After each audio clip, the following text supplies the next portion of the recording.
I think it should be a parent rule.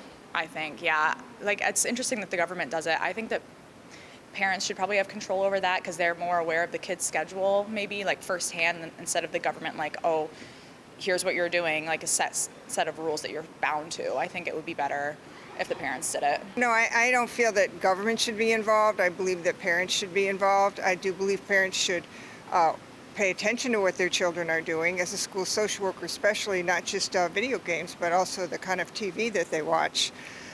You need to pay attention to those things. So you can't take too much responsibility away from the parent. My mother, she limits on hours because, like I said, I had to keep up with studies.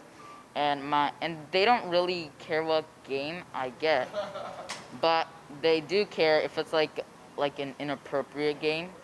So that's when they care, and I tell them what this game is about. Well, I think, does depend on each child. It depends on, how well they're doing in school, what other stuff they have going on. I think as long as they have a life outside of video games, as long as they're, developing adequately, then maybe their consumption of video games can increase. I do not believe video games are evil.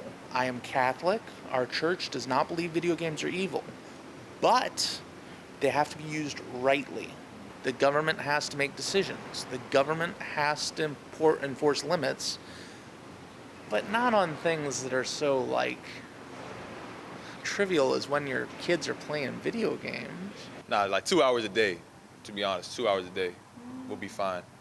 But not for 3 days, maybe for the whole week, Maybe 2 to 3 hours a day, and the rest is spent hanging out with family and going to school and hanging out with friends and other places. Yeah. It's also a great reward.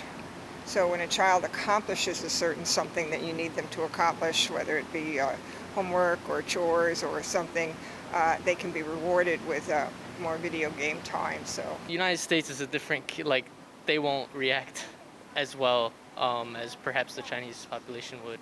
And I think a lot of that comes from, you can see that in terms of COVID restrictions as well, right? They're not even willing to limit their activities, recreational activities, or even their work activities because they don't want to be infringed upon. Well, we already have some of those regulations. There's a rating system for video games. Under 18 are not allowed to buy certain video games. I don't have a problem with ratings, like rating video games and things like that. I do feel it does have a detrimental effect on children's cognitive development if they do it too young. I don't feel it's the best for social interaction, but I don't know that the government needs to limit it by hours. They could just, have guidelines. I need time for myself, because work be stressing me out, school be stressing me out, and the video games, they calm me down. Kids should have the liberty to play for how many hours their parents say or how many hours they should desert.